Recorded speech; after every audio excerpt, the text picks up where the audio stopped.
Good morning, good afternoon, or good evening, my fine friends. Welcome to episode 2 of season 6 of the Tom Petty Project podcast.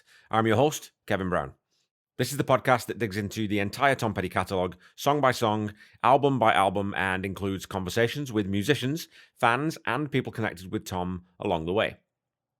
Last week, I shouted out a few people, but I missed an important one. Nick Apostolaris, who was one of my guests in season 3 and has been a wonderful supporter of what I'm doing, as well as a great person to get to know and chat with online, was the guy I missed. Nick has a brand new album of his own coming out fairly soon, and I can't wait to share that with all of you once he releases it, and I will also definitely be picking that up on vinyl if he releases it on vinyl again. Today I'll be talking about the second track from Southern Accents, the very groove-heavy It Ain't Nothin To Me. If you're new to the podcast or just need a reminder, I don't play the song in the episode itself out of respect to Tom's estate and to avoid any copyright issues. I always leave a link in the episode notes though, so you can go back and listen to the track before we start, and afterwards too, if you like.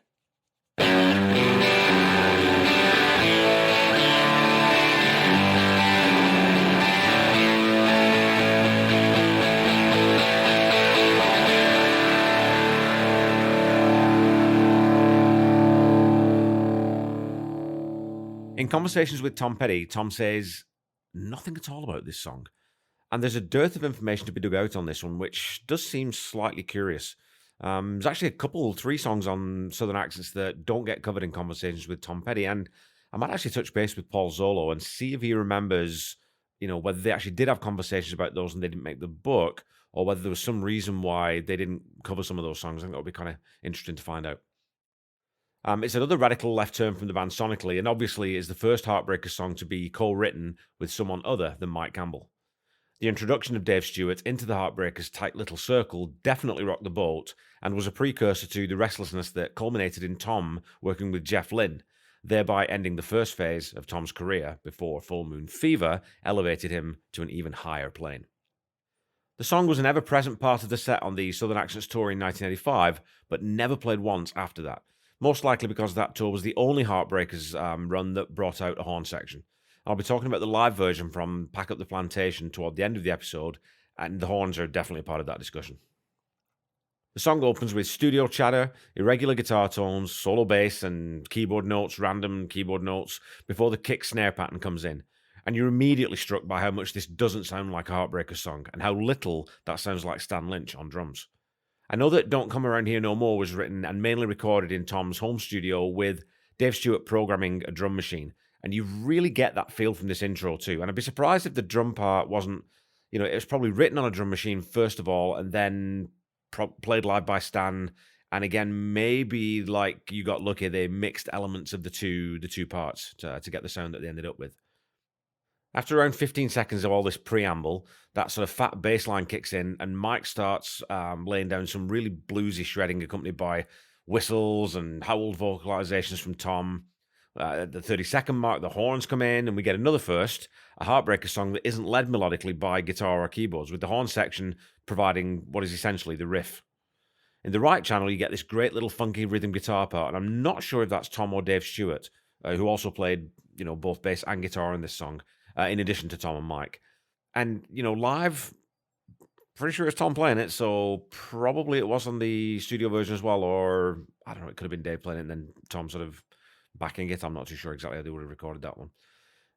But again, this longer intro really sets the restless mood that the rest of the song is going to follow. The first measure of the first verse comes in on 48 seconds, and that restless, agitated sound underpins the very first lyric. It's a very Spartan, mechanical tone overall during the verses, with that rhythm guitar panned hard right and Mike's lead, panned slightly to the left. We also get some seemingly unrelated abstract lines in the verse, with Tom singing, "We got a man on the moon," to which the choir responds, "It ain't nothing to me." And the backing vocals are sung by Mike, Howie, and Dave Stewart, and I do believe this is the first time that Mike is credited with backing vocals on a Heartbreakers record. It's almost certain that the three men would have recorded their half of the call and response as a group behind an individual mic, rather than individually in different takes. And you really get a lot of that sort of room reverb, and the delivery is, slightly and deliberately sloppy and syncopated, giving it a really live feel. Through this section, the drums are keeping a metronomically tight backbeat, and the bass guitar is really just staccato and stabbed, with only a very few small runs and licks. So you can tell immediately that this bass part isn't something that Howie would have written, nor Tom or Mike for that matter. is so far from their wheelhouse that it could only really be an outside play, and in this case, the aforementioned Dave Stewart. That funky stutter-stepping verse then gives way to a much brighter, more Heartbreakers-esque chorus. But where 3 years ago, the padding in this section would have been provided by Benmont on organ, here it's the horns that fill out that section. So to me, it's a little jarring because that upper register sounds quite sort of thin and tinny, and it's a bit unfulfilling. And if you think about how Benmont might have played that in the studio in place of the horns, if you take the horns out, probably in the mid-range on the Hammond, bringing in the sort of the lush wobble of the Leslie speaker, I think that would have filled out and made it a more rich tone in that sonic space, or even in addition to the horns, as he does on Pack Up the Plantation, as we'll talk about later. I do like the way the guitar opens up in this section, and Mike's bluesy licks are replaced by a much cleaner tone that harkens back once more to the band's more bird-oriented stylings. The drum pattern doesn't change in this section either, and I honestly can't imagine that Stan overly enjoyed recording whatever drums he did record on this track. And for such a funky-feeling song through the A sections, and even into the chorus, it's a fairly lifeless, uninspiring drum part, in my opinion. We also get some keyboard or synth after the line, "Right with you," that I can't quite peg. It sounds like a synth, or I guess it could be a really heavily processed guitar or piano or something, but I don't know what it is, and there's no one credited with synth on this track in the liner notes, although there's definitely synth there. The chorus leads straight into the next verse with no fill, so again, very un-Stan Lynch-ish. And here Tom is talking about smiling politicians and songs from rich musicians, calling Tokyo long distance and the Queen came for tea. So thematically, it feels like the lyrics are more or less about the disposable nature of fame and stardom. It might mean something to you, it means nothing to me. We hear that cool phase effect on Tom's vocal on the third line, as we did in the first verse, which changes up the dynamic a little, but otherwise, this verse doesn't really build on the first in any way. And likewise, the second iteration of the chorus doesn't take us to any new scenery, with Tom, I'm fairly certain, singing his own major fifth harmonies over the line, "I can go right with you." After the second chorus, we get a key change into the bridge, which is my favourite part of the entire song in the studio recording. Again, we get that nice chiming, Birds-esque lick over the root chord from Mike, and I'd be willing to bet that that's been strummed out on his Rickenbacker. Those notes just ring out like shiny silver bells. We also get some double time. They're either toms or electronic drums. It might be electronic toms, but then definitely some acoustic, bigger floor tom hits from Stan in this section. So he's not just a character from Westworld robotically playing the same 4 bars repeatedly. But just as it starts to get interesting, though, and you hear the beginning of what you think is going to be a rip-roaring guitar solo, the song heads back abruptly into the next verse. And those really low, fairly quiet toms are, again, like I said, probably electronic toms. They retain through this verse, and we do get some different sonic touches with some heavily slid or whammy barred guitar notes thrown in to give the song a bit more of a greasy layer. We also get an ominous suspended minor chord faded in on the synth again. That leads us back into the chorus again, which cuts halfway through back into the bridge section, again for 8 bars before we drop again into another verse. So again, it's sort of it's that restlessness and that sort of, it's never quite sure what it wants to be, this song almost, right? It's got that schizophrenic kind of personality to it. The lyric in this verse is a thinly veiled jab at TV evangelists who have a message for avoiding the wreckage, as Tom sings, before calling out gypsies at home watching Jerry Falwell on TV. Then the kicker here is very wryly placed. Might mean something to you, it ain't nothing to me. And I'm glad that the reference to Falwell is less than complimentary in this song, as, to put it mildly, I was not a fan. After this last verse-chorus pair, the song is basically done, and then we get a protracted minute-and-a-half fade-out around the funky intro progression. Mike Campbell adds some trippy guitar into this section, and the bass cuts out with Benmont then ripping into that killer sort of jazzy piano part over the top of a reedy synth pad, and the horns keeping that bass leitmotif repeating throughout.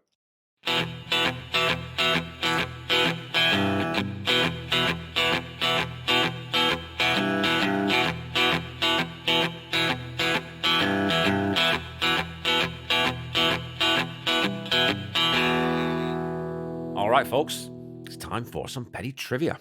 Your question from last week was this: 3 of the following states are the only ones in which the Heartbreakers never played a live show, but which was the state in which they did play? Was it A, West Virginia, B, Alaska, C, Utah, or D, Vermont? Well, it might not be a huge surprise to learn that Tom and the boys never made it up to Alaska, but it's probably slightly more surprising that West Virginia was never a stop on a tour of the southern states. You'd also have been pretty confident in thinking that the band would have stopped in Vermont as they did that northeastern swing, but again, you'd be wrong. So it was almost as much of a surprise to me that the band did play Utah when it didn't play a couple of those other states. The Heartbreakers took the Dogs with Wings tour to Salt Lake City on August 10th, 1995, and on November 5th, 2002, the Last DJ tour made an appearance in West Valley City. Your question for this week is this: how many number one singles did Tom enjoy both solo and with the Heartbreakers on the US rock chart? Is it A, 0, B, 6, C, 10, or D, 15?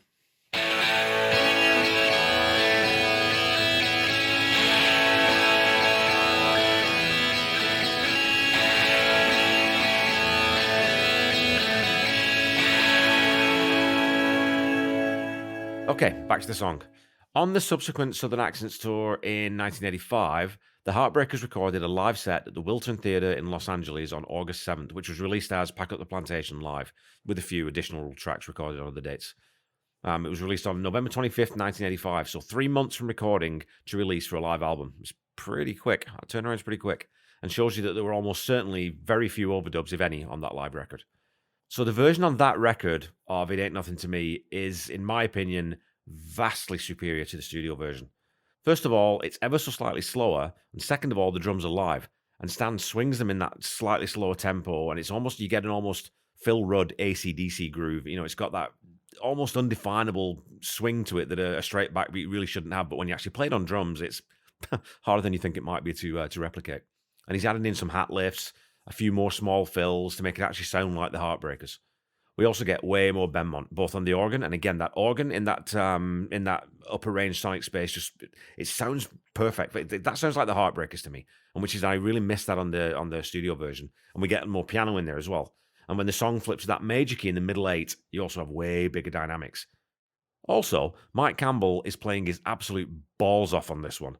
The song is perfect for a live setting, as it's essentially a jam track rather than being something that has any sort of, strict structure or poignant meaning. And it just absolutely cooks in this live arrangement. Tom's vocals incredible, and the call response sections are beautifully full, with the addition of the Rebelettes on backing vocals. So when I listen to a jam song in a live setting, I enjoy it a lot more. And on the record, the studio version really sticks out like a sore thumb. So, as I was saying, it's a jam song, and so we get this face melter of a solo from Mike Campbell. And my friend Pete Nestor from the Honest and Unmerciful podcast commented today how much more Dave Gilmour that guitar tone sounds. And I'd add to that, a lot of the bends that he's putting in there definitely have that sort of that Gilmour growl, as I like to think of it. We do also get that Benmont piano scat, with Stan adding in a much funkier, killer syncopated, almost like a calypso style beat underneath that section. And even the horns on this sound fuller and brassier and richer. Everything about this version is superior to the studio recording, to the extent that I can't imagine that you'd ever listen to the Southern Accents version on a playlist when you have this one to go to. Even down to the horn stabs in the big rock and roll stop ending, it's just night and day difference.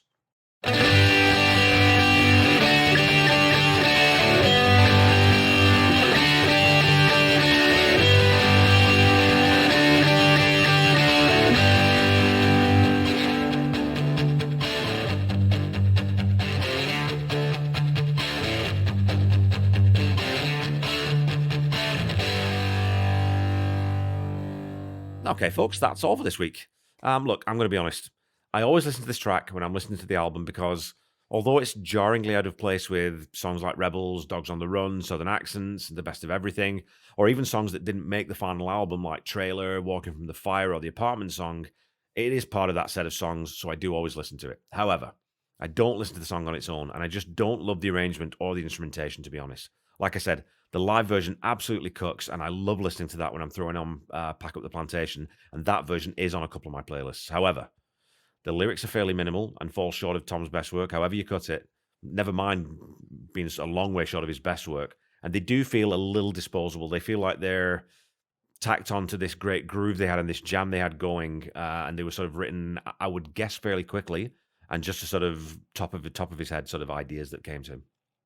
I think there's probably a reason they never tried to rework this one live after 1985 without the horns.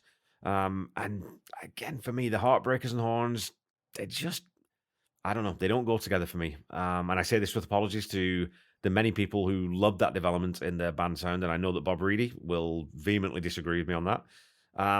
But it leaves me with a difficult decision. I do feel that I have to rate the studio version and not the live version because I've been doing that so far. And I'll be talking about Pack Up the Plantation live with my co-host John Paulson. Maybe it's a bonus episode at the end of this season, actually. So what I think I'll do is I'll give you my score for the studio version, but I will also give you a live score as well, so you can see where my head's at. So for me, the studio version of this song, it's a fairly middling sort of 5 out of 10. I don't dislike it particularly, but I don't listen to it at all unless I'm spinning Southern accents in its entirety. I find it sonically jarring and quite haphazardly arranged, if I'm honest. And it never settles into one vibe or another, and the transitions don't seem to gel very well. The live version, however, is a strong 7 pushing hard towards an 8 because, even just the work that Mike puts in on guitar and Ben Mont's ripping piano, along with the addition of that organ and more layering to the vocals, just elevates it so much. Please remember that you can continue to support humanitarian efforts in Ukraine in many different ways, and I would urge you to do so if you have the means. As always, I've added a link to the Red Cross donation page in the episode notes, and I will continue to do that until I don't need to do it anymore. Please let me not have to do this anymore soon, please. The Tom Petty Project is a proud member of the Deep Dive Podcast Network. Go check out all my brothers and sisters over on Twitter at Deep Dive Podnet.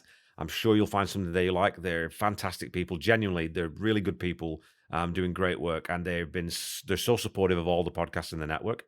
Don't forget to follow me on Facebook and Instagram at The Tom Petty Project and on Twitter at Tom Petty Project.